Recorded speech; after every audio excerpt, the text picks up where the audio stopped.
I have already told you of the sickness and confusion that comes with time traveling. And this time I was not seated properly in the saddle, but sideways and in an unstable fashion. For an indefinite time I clung to the machine as it swayed and vibrated, quite unheeding how I went, and when I brought myself to look at the dials again I was amazed to find where I had arrived. One dial records days, and another thousands of days, another millions of days, and another thousands of millions.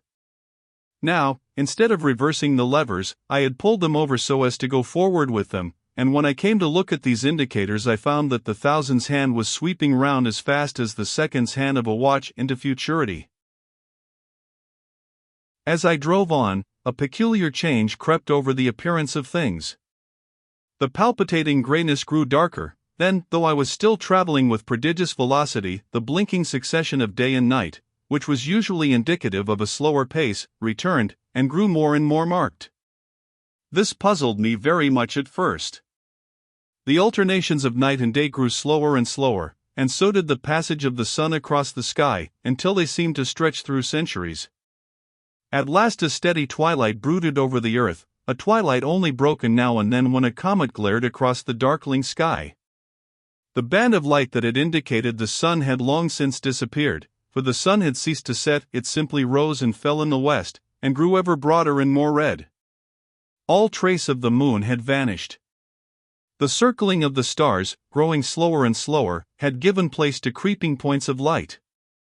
At last, some time before I stopped, the sun, red and very large, halted motionless upon the horizon, a vast dome glowing with a dull heat, and now and then suffering a momentary extinction. At one time it had for a little while glowed more brilliantly again, but it speedily reverted to its sullen red heat. I perceived by this slowing down of its rising and setting that the work of the tidal drag was done. The earth had come to rest with one face to the sun, even as in our own time the moon faces the earth. Very cautiously, for I remembered my former headlong fall, I began to reverse my motion. Slower and slower went the circling hands until the thousands one seemed motionless and the daily one was no longer a mere mist upon its scale. Still slower, until the dim outlines of a desolate beach grew visible. I stopped very gently and sat upon the time machine, looking round.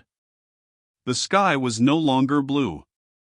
Northeastward it was inky black, and out of the blackness shone brightly and steadily the pale white stars. Overhead it was a deep Indian red and starless, and southeastward it grew brighter to a glowing scarlet where, cut by the horizon, lay the huge hull of the sun, red and motionless.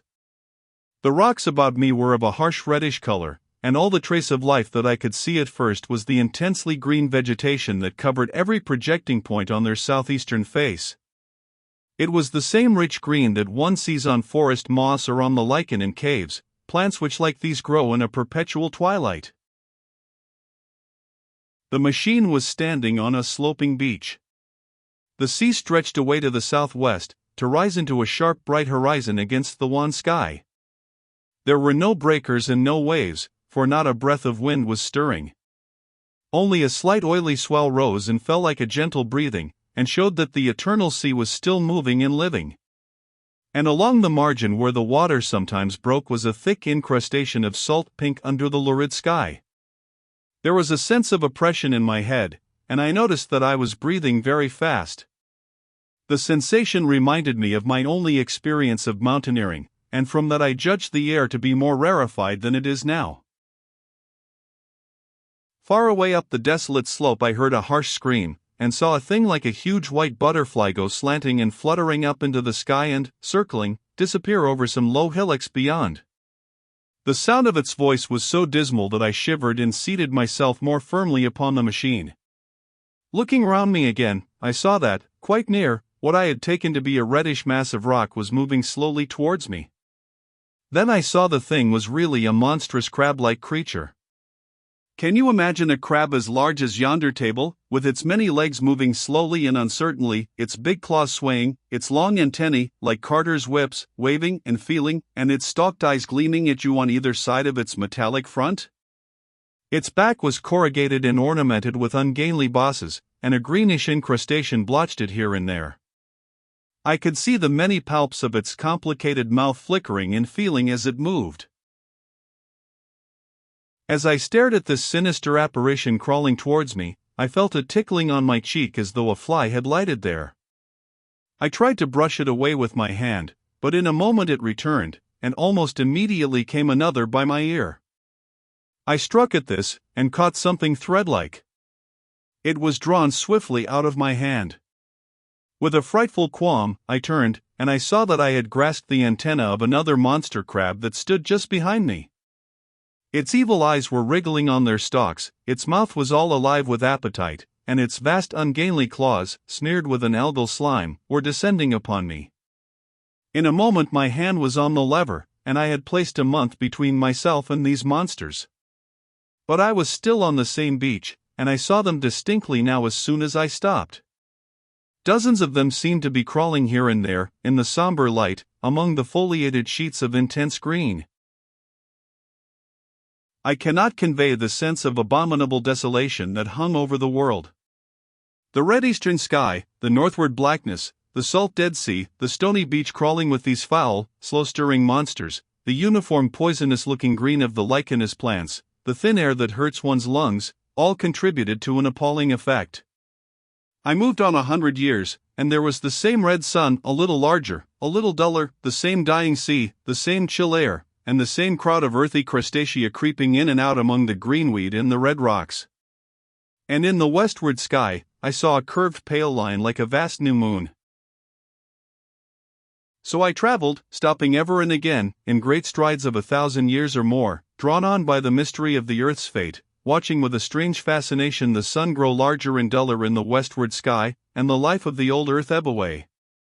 At last, more than 30 million years hence, the huge red-hot dome of the sun had come to obscure nearly a tenth part of the darkling heavens.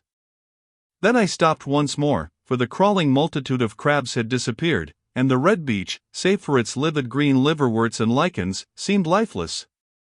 And now it was flecked with white. A bitter cold assailed me.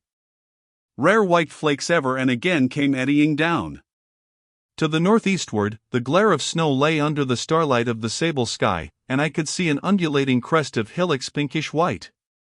There were fringes of ice along the sea margin, with drifting masses farther out, but the main expanse of that salt ocean, all bloody under the eternal sunset, was still unfrozen. I looked about me to see if any traces of animal life remained. A certain indefinable apprehension still kept me in the saddle of the machine. But I saw nothing moving, in earth or sky or sea. The green slime on the rocks alone testified that life was not extinct. A shallow sandbank had appeared in the sea and the water had receded from the beach. I fancied I saw some black object flopping about upon this bank, but it became motionless as I looked at it, and I judged that my eye had been deceived, and that the black object was merely a rock.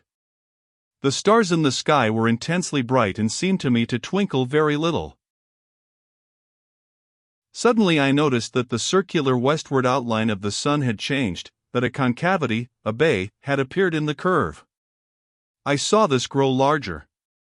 For a minute perhaps I stared aghast at this blackness that was creeping over the day, and then I realized that an eclipse was beginning. Either the moon or the planet Mercury was passing across the sun's disk. Naturally, at first I took it to be the moon, but there is much to incline me to believe that what I really saw was the transit of an inner planet passing very near to the Earth. The darkness grew apace, a cold wind began to blow in freshening gusts from the east, and the showering white flakes in the air increased in number. From the edge of the sea came a ripple and whisper. Beyond these lifeless sounds the world was silent. Silent? It would be hard to convey the stillness of it. All the sounds of man, the bleating of sheep, the cries of birds, the hum of insects, the stir that makes the background of our lives, all that was over. As the darkness thickened, the eddying flakes grew more abundant, dancing before my eyes, and the cold of the air more intense. At last, one by one, swiftly, one after the other, the white peaks of the distant hills vanished into blackness. The breeze rose to a moaning wind. I saw the black central shadow of the eclipse sweeping towards me. In another moment the pale stars alone were visible. All else was rayless obscurity. The sky was absolutely black. a horror of this great darkness came on me. The cold that smote to my marrow, and the pain I felt in breathing, overcame me. I shivered, and a deadly nausea seized me. Then, like a red-hot bow in the sky, appeared the edge of the sun. I got off the machine to recover myself.